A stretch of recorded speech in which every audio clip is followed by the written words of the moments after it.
Экстримді өздеріне сергеткендер ержүрек жандар екенін белгілі. Соған тағы бір дәлел біршама уақыт бұрын ғана спидрайдинг өкілдері жаңа аймақты бағындырды. Олар рекордтар жинаумен айналысады және ең бастысы экстремалдарға өздеріне дейін адамның аяғы баспаған жер тауып нәтиже көрсету өте маңызды. Соның бірі спидрайдинг спортшылары аспанмен таласып тұрған шатқал мен Альп тауларының үстімен өткен. Бұл спидрайдинг әлеміндегі жаңа белес екені анық.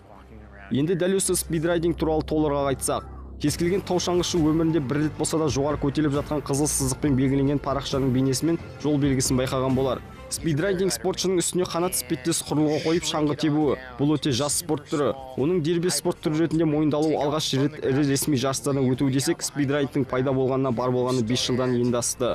Бұл тыйымдары көп іс сияқты.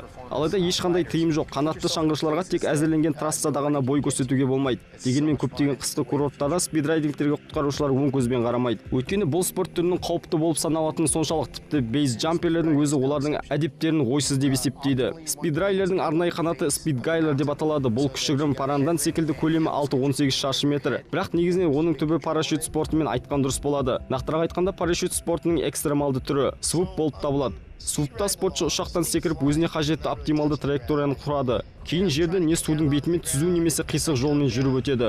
Оның қашықтығы әдетте 1,5 метрді құрайды. Свуптағы жылдамдыққа түсу төмен түсудегі нақты есепке алып келетін сәт. Ұзындыққа жарыстағы қазіргі уақытта әлемдік рекордты 181 метр. Оның авторы америкалық Ник Патч. Осы қашықтықта қону сәтінің қаншалықты қысқа екенін анық көрсетіп тұр. 90 жылдардың соңында белгілі актер-каскадер әрі свупер Би-Джей Уортқа қарапайым әрі қайталанбас идея келеді. Свуптың негізгі қашықтығы жазықтықта емес, тау бөктерінен ұшсаң ұзағырақ болатын жайында. Ол кезде техникалық прогресс парашюттің аэродинамикалық сапасын құлдилап төмен түсудің жолына сәйкестендіреді. Осылайша қарға аяғың азғана жетпей, ұшу ұзақтығы шыңнан басталып бөктеріне дейін жалғасты. 1996 жылы Уорт жарыс ұйымдастырды. Гигант слаломға арналған қарапайым трасса ұзындығы 15 метр, биіктігі 4 метр қақпамен белгіленді. Қатысушылар ұшақтан секіріп, мәредей қақпаға жақындаған сәттен бастап жол бойы минималды биіктікке жүріп шығу керек болды. Сағатына 100 шақырымға дейін жылдамдыққа баратын қанаттың астында әрі-бері шайқалған пилоттардың жарысында Blade Running, яғни алмастың ұшуымен жүгіру деген атау берілді. Уортты спидрайдингтің жалғыз негізін қалаушы деп атаған әділетсіз болар. Қымбат әрі кез келген ауа райында ұша бермейтін ұшақтардан шаршаған парашютистерді шыңнан қатты жүгіріп барып секіруді сынап көріп жүреді.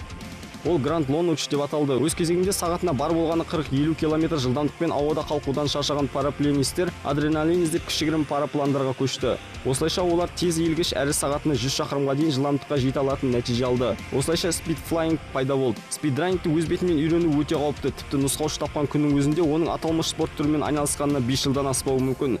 Бірінші кезекте сізге спидрайдингтің қыр-сырын үйрететін адам жанашыр досыңыз болу керек.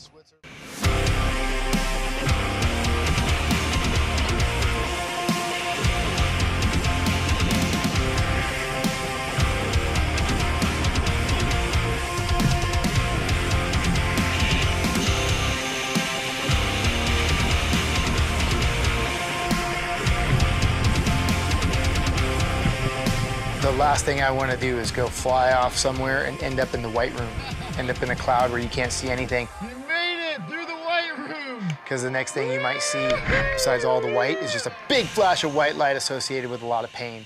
You might just fly yourself